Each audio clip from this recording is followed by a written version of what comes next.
Después de la destrucción de Jerusalén en el 70 después de Cristo, Adriano, el emperador romano, construyó otra ciudad en el lugar que había ocupado Jerusalén y la llamó con su nombre. Más tarde erigió un altar a Júpiter, el dios romano, en el mismo lugar en el que había estado el templo judío. Entonces, para añadirle afrenta al daño, Adriano promulgó un edicto que les prohibía a los judíos practicar su antiguo ritual de la circuncisión. Y estas crueldades humillantes solo se podían soportar por la creencia de que el Mesías prometido pronto vendría a liberarlos de la opresión de los romanos. Y en ese momento crucial de la humillación nacional, Bar Kokhba, un joven judío carismático, atrajo a millares de jóvenes celotes a su causa por la liberación de los judíos. Pretendía ser una luminaria que había venido desde el cielo. Se autodenominaba el Mesías, el Libertador, pero no era más que un impostor, un fraude común. Un siglo antes, otro judío afirmó ser el Mesías. De hecho, decía que era el Hijo de Dios. Su nombre fue Jesús, un joven carpintero del poblado norteño de Nazaret. ¿Quién era este Jesús de Nazaret? ¿Un maestro? ¿Un filósofo? ¿Un médico? ¿Un humanista? ¿Un predicador? Mantente en sintonía.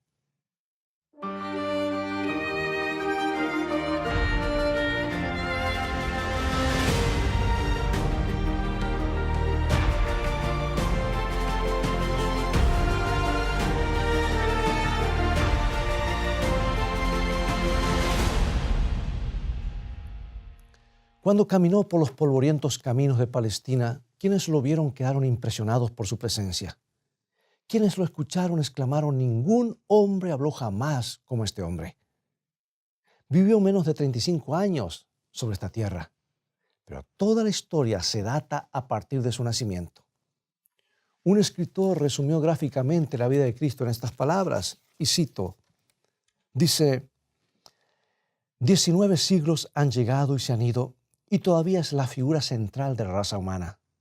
Todos los ejércitos que alguna vez marcharon, y todas las naves que alguna vez navegaron, y todos los parlamentos que alguna vez se sentaron, y todos los reyes que hay reinando, no han afectado la vida del hombre sobre la tierra tanto como esa única vida solitaria. Tomado de un ensayo de una vida solitaria. Muy pocos están en desacuerdo con estos hechos históricos. Pero a menos, déjame decirte, que Jesús sea más que todo eso, no será el verdadero Jesús, el verdadero Mesías. Al igual que Bar Kokhba, Jesús afirmó que venía del cielo. Dice Juan 6:38, porque he descendido del cielo. Al igual que Bar Kokhba, Jesús dijo que había venido a libertar a los cautivos. Pero Jesús vino a libertar a los hombres de la culpa y el pecado por medio del amor, no por la fuerza. Pero eso no responde a la pregunta: ¿fue Jesús el Mesías? Muchos hombres aparecieron durante el primer siglo diciendo que era el Mesías. ¿Qué evidencia tenemos para probar que Jesús era quien decía ser? Bueno, Jesús mismo nos dio la respuesta cuando dijo: las Escrituras, ellas son las que dan testimonio de mí. Obviamente el Nuevo Testamento no se había escrito aún en los días de Jesús. Por lo tanto, lo que Jesús estaba diciendo era que el Antiguo Testamento prueba quién y qué es Él. El Nuevo Testamento, escrito después de la muerte de Cristo, es la historia de su vida, su historia registrada por sus contemporáneos. Bueno, vayamos a las profecías del Antiguo Testamento con respecto del Mesías, el Libertador, y veamos si la vida y la muerte de Jesús las cumplen con precisión. En las puertas del jardín del Edén, el Señor les dio a Adán y Eva la primera promesa de un libertador. Y al reprender a Satanás, la serpiente, el Señor dice lo que está en Génesis 3:15. Y pondré enemistad entre ti y la mujer, y entre tu simiente y la simiente suya. Esta te herirá en la cabeza, y tú le herirás en el calcañar.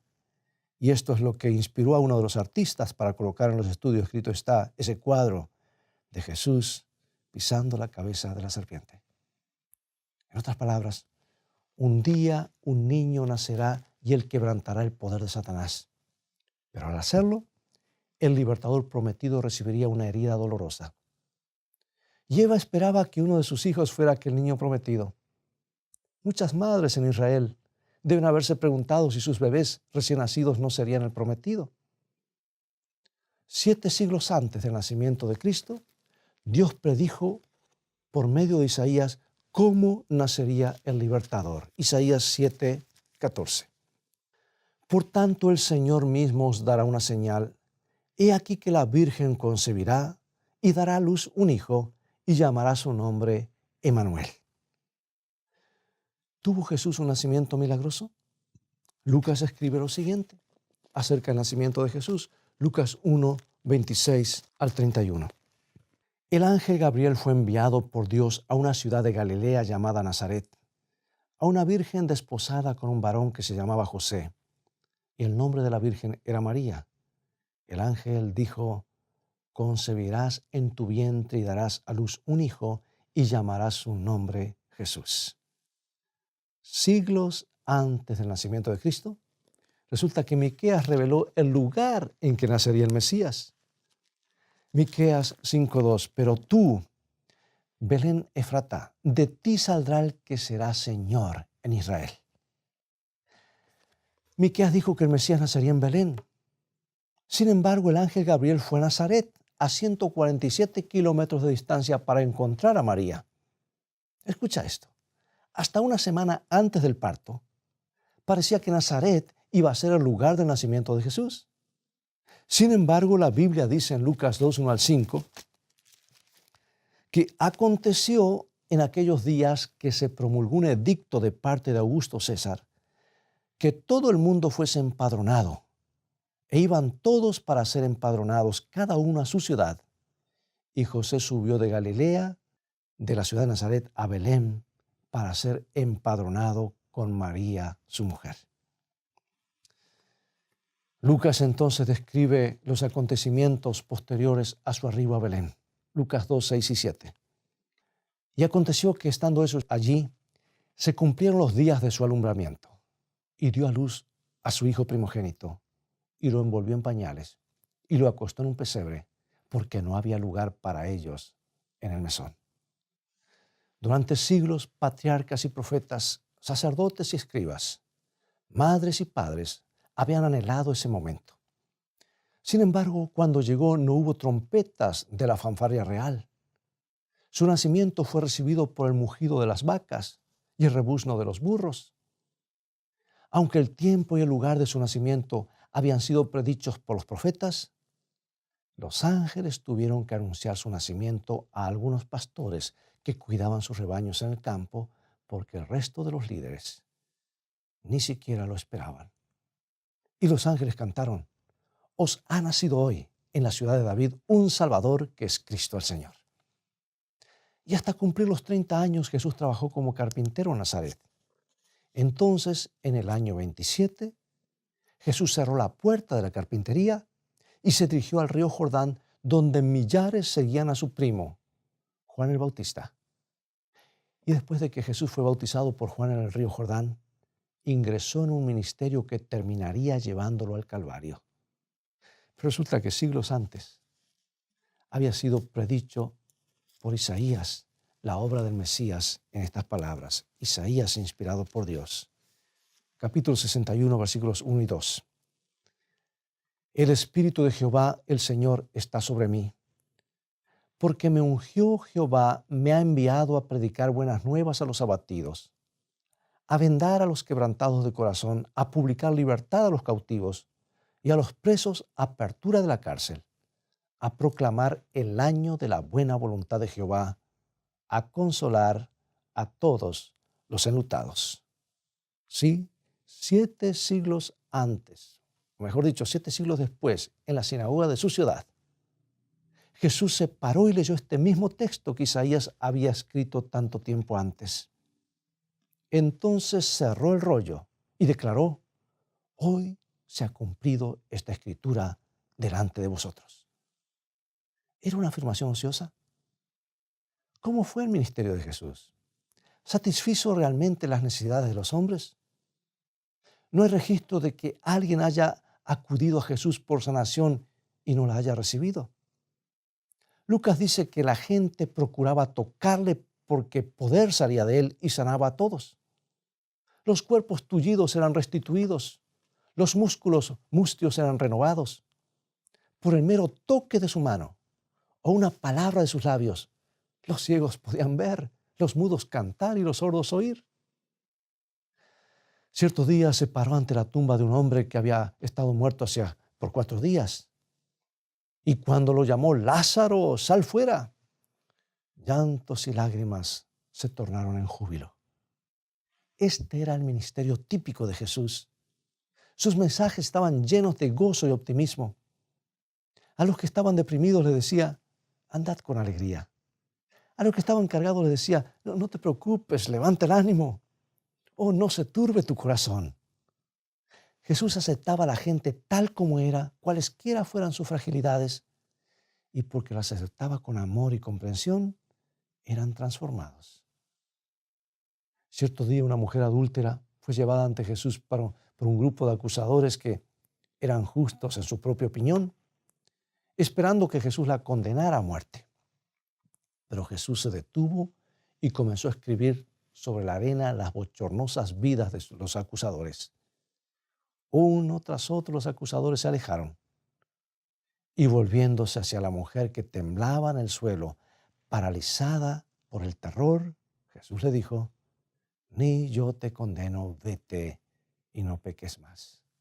Sí, Isaías había profetizado años antes que el ungido vendría a ordenar que a los afligidos de Sión se les dé gloria en lugar de ceniza, óleo de gozo en lugar de luto, manto de alegría en lugar del espíritu angustiado. Sin embargo, la evidencia, escucha bien, la evidencia más detallada que prueba su divinidad se encuentra en la muerte y la resurrección. Bueno, el libro de Salmos. En ese libro se predice la identidad del que había de entregar al Mesías miles de años antes de que el evento ocurriera. Salmo 41, 9. El hombre de mi paz, en quien yo confiaba, el que de mi pan comía, alzó contra mí el calcañar.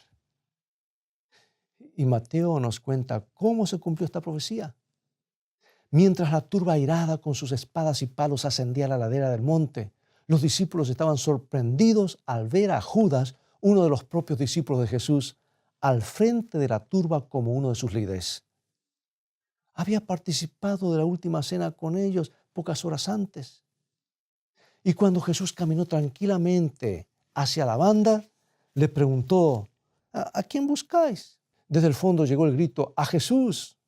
Entonces Judas dijo, lo que está en Mateo 26, 49 y 50, salve, maestro, y le besó. Entonces se acercaron y echaron mano a Jesús y le prendieron. Hasta el precio de la traición había sido profetizado con siglos de antelación, incluyendo en qué se gastaría el dinero. Zacarías 11, 12 y 13. Y pesaron por mi salario 30 piezas de plata, y tomé las 30 piezas de plata y las eché en la casa de Jehová al tesoro. Bueno, resulta que el cumplimiento lo vemos aquí escrito en San Mateo 26, 14 y 15. Y nos dice, entonces uno de los 12, que se llamaba Judas Iscariote, fue a los principales sacerdotes y les dijo, ¿qué me queréis dar? Y yo os lo entregaré. Y ellos le asignaron 30 piezas de plata. Pero después de que Jesús fue condenado, Judas regresó ante los principales el principal de los sacerdotes. Mira lo que dice Mateo 27, 5 al 7. Y arrojando las piezas de plata en el templo, salió y fue y se ahorcó. Y los principales sacerdotes, tomando las piezas de plata, dijeron, no es lícito echarlas en el tesoro de la ofrenda, porque es precio de sangre. Y después de consultar, compraron con ellas el campo del alfarero para sepultura de los extranjeros. Y aquí una vez más, vemos cómo el Nuevo Testamento registra los cumplimientos de las predicciones del Antiguo Testamento. Solo el preconocimiento divino podría haber dado detalles tan precisos. Isaías había profetizado acerca del Mesías lo siguiente, capítulo 50, versículo 6. Di mi cuerpo a los heridores y mis mejillas a los que me mesaban la barba. No escondí mi rostro de injurias y de disputos. Bueno, y Mateo brinda detalles de aquella noche. Jesús, maniatado como un criminal común, fue llevado ante Caifás, donde lo juzgaron ilegalmente en medio de la noche. Mateo 26, 67.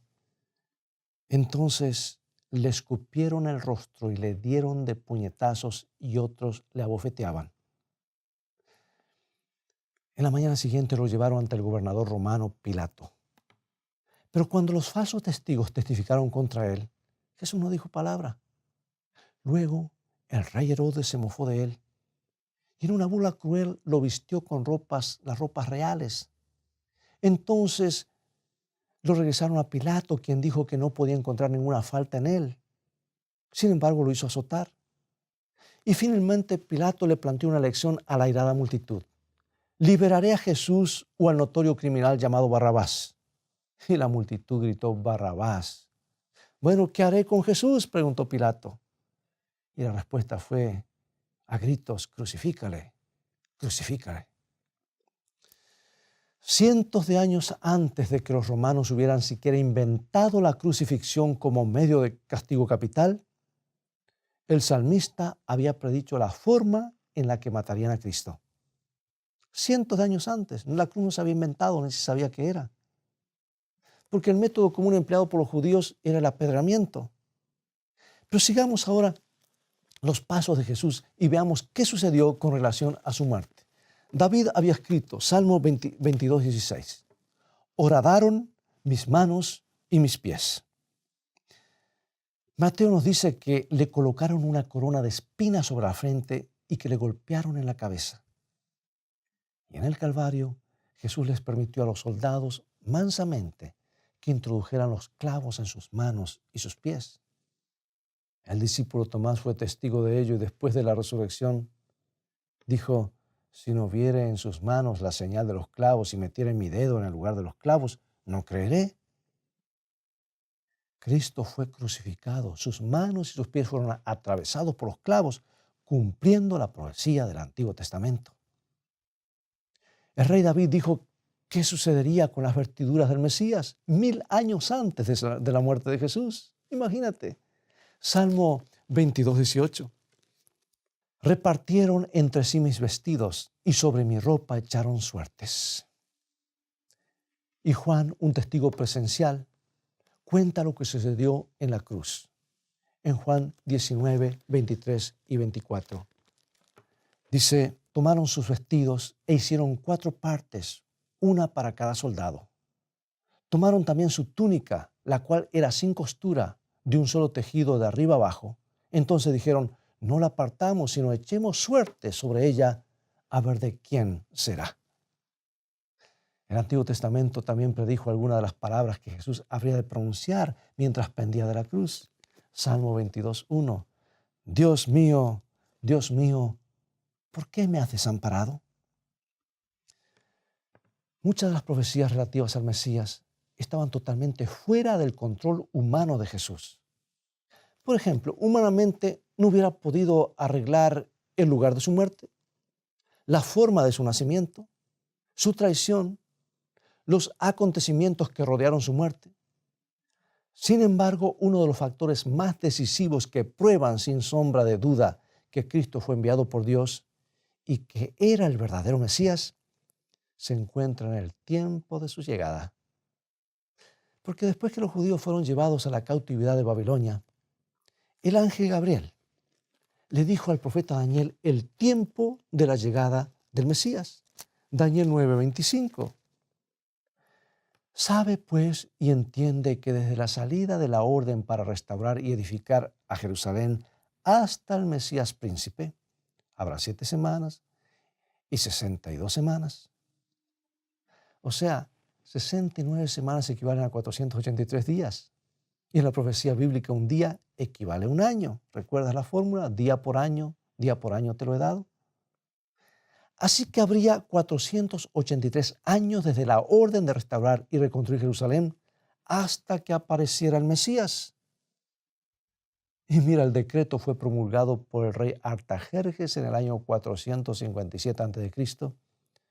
y 483 años más tarde llegamos al 27 después de Cristo. Ahora bien, sígueme con atención. Mesías en hebreo o Cristo en griego significa el ungido. ¿Y cuándo fue ungido Jesús? Lucas señala el año exacto. Lucas 3, 1, 21 y 22. En el año 15 del imperio de Tiberio César, que cuando todo el pueblo se bautizaba, también Jesús fue bautizado. Y orando, el cielo se abrió y descendió el Espíritu Santo sobre él en forma corporal, como paloma. Y vino una voz del cielo que decía: Tú eres mi Hijo amado, en ti tengo complacencia. Jesús fue ungido por el Espíritu Santo en el momento de su bautismo en el Jordán. Y Pablo declara: Dios ungió con el Espíritu Santo y con poder a Jesús de Nazaret. Ahora bien, hagamos un poco de aritmética. Tiberio César comenzó a reinar en el 12 a.C. Y Lucas dijo que Jesús fue bautizado en el 15º año del gobierno de Tiberio, lo cual nos lleva hasta el año 27 después de Cristo. Como ves, la profecía de los 483 años se cumplió al pie de la letra, probando ciertamente que Jesús era quien él decía ser. Pero la última parte de la profecía afirmaba que 3 años y medio más tarde el Mesías moriría en medio de la 70ª semana de esta profecía. Dice Daniel 9:27, y por otra semana confirmará el pacto a muchos, a la mitad de la semana hará cesar el sacrificio y la ofrenda. Bueno, esta profecía también se cumplió con total exactitud. Jesús murió el 14 del primer mes del calendario judío en el año 31 después de Cristo. ¿Y sabes que Marcos registra lo que ocurrió en el templo en el momento en que Cristo murió? Marcos 15:38 nos dice: Entonces el velo del templo se rasgó en dos, de arriba abajo. O sea, ¿qué esto indica? O indicaba que los israelitas ya no necesitarían de sacrificios para demostrar su fe en el Salvador futuro. Porque el Mesías, el verdadero Cordero sacrificial, había sido sacrificado aquel día en el Calvario. Los sacrificios debían cesar. El apóstol Pablo había estudiado estas profecías del Antiguo Testamento. Y al reunir evidencia de testigos oculares de los eventos que rodearon la vida y la muerte de Cristo, le escribió a su joven amigo Timoteo que Cristo era más que un mero hombre. Y Pablo declaró lo que aparece en la primera carta a Timoteo, capítulo 3, versículo 16. Dios fue manifestado en carne, justificado en el Espíritu, visto de los ángeles, predicado a los gentiles, creído en el mundo, recibido arriba en gloria. Sí, Jesús fue verdaderamente quien dijo ser el Mesías. Amigo y amiga, cuando nuestro Señor colgaba en la cruz, con su espalda lacerada por el cruel castigo, sus manos y sus pies atravesados por clavos, su cabeza herida por las espinas, soportando las burlas y los insultos de la multitud, podría haber llamado a 10,000 ángeles para que destruyeran el mundo y lo liberaran, pero no hubiera podido salvarse a sí mismo y salvarnos a nosotros también. Oh, cuánto amor debería quebrantar nuestros duros corazones y orgullosos corazones. Sí, podría haber convocado a miles de ángeles, pero gracias a Dios que no lo hizo. Murió por ti y por mí. ¿No estás agradecido por lo que hizo, sigue haciendo y lo que hará por ti? Acompáñame en oración. Padre nuestro que estás en los cielos, gracias por enviar a tu Hijo a esta tierra para traernos esperanza. Gracias por venir a revelar el amor del Padre y por mostrarnos cuánto el cielo nos ama. Rendimos nuestra vida a ti, oh Dios, en gratitud por lo que tu Hijo hizo en la cruz. Ciertamente lo confesamos como el Mesías de nuestras vidas, nuestro Salvador, Señor, nuestro sumo sacerdote y Rey próximo a venir. En su santo nombre oramos. Amén.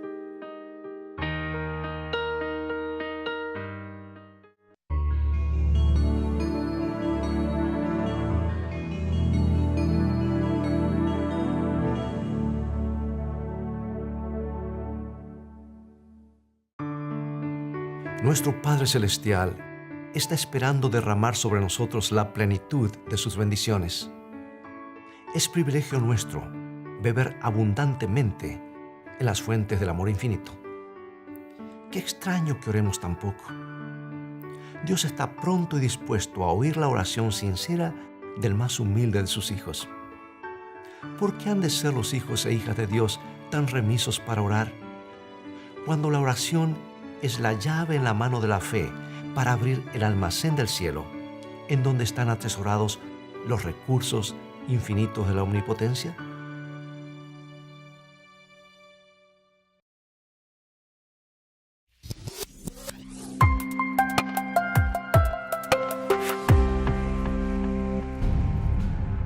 Querido amigo y amiga, la nueva serie de Escrito está, Fe a toda prueba, ya está disponible. En ella nos trasladaremos al antiguo Imperio Romano, donde los primeros cristianos, rodeados por un ambiente sediento de poder, lujuria y persecución, lucharon para mantener una fe viva pagando el precio de la muerte. Y aunque carecieron de poder político o recursos económicos, alcanzaron la victoria. ¿Cómo pudieron estos mártires soportar la tortura y el dolor? ¿Cómo mantuvieron viva la llama de la fe? Y aún más importante, ¿cómo puedes tú tener esa misma fe en la hora de la prueba? Fe a toda prueba. 5 temas que desafiarán tu fe. Adquiérela hoy mismo visitando la tienda de escritoestá.org o llamando al 423-362-5834.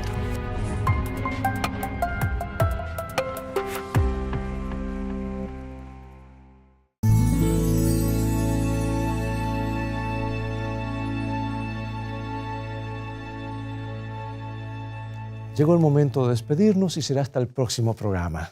Te invito a continuar estudiando los mensajes de esperanza de la Biblia, así que visítanos en nuestro sitio de internet escritoestá.tv, donde podrás obtener nuevamente este programa y compartirlo con tus familiares y amigos.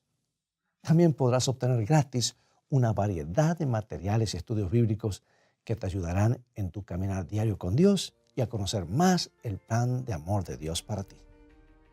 Dios te bendiga y te guarde, y recuerda, escrito está, no solo de pan vivirá el hombre, sino de toda palabra que sale de la boca de Dios.